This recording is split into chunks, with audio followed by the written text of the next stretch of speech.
Welcome to the first episode of What the Freezer! I need a cookie for this one. So, I moved to Pennsylvania last year.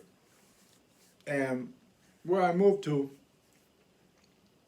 there are not as many powerlifting meets. And more specifically, there are very few sanctioned powerlifting meets, but a lot more unsanctioned powerlifting meets. See, where I'm from in New Jersey, more North Jersey, there were no more unsanctioned powerlifting meets. That kind of died off. When I was first coming up in the 90s and early 2000s, there were still unsanctioned powerlifting meets because federations weren't what they are now. They weren't everywhere, and there weren't meat promoters everywhere just putting on meets.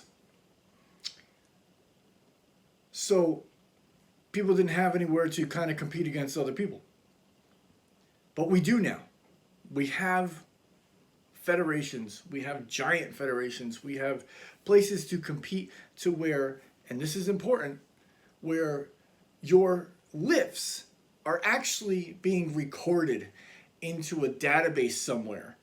And if you break a record, it gets recorded and it gets put down, and your name is now put down in the history books.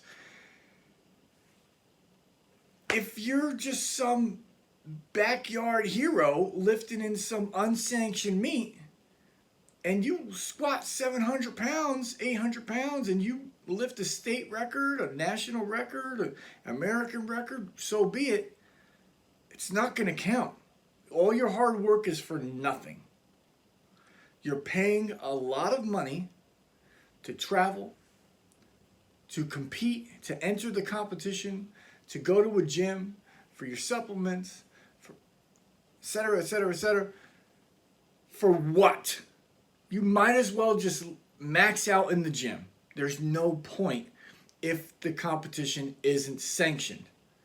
Find a sanctioned competition, even if you got to drive a little further, even if you got to wait a little longer, and do it there. I understand now that I live in Nowhereville compared to where I used to live, and there's really competitions far and few between here, but don't let your hard work go to waste. So find yourself a competition that's sanctioned. Put your numbers down in a record book somewhere. Even if you're not breaking records, at least make it count. See you guys later.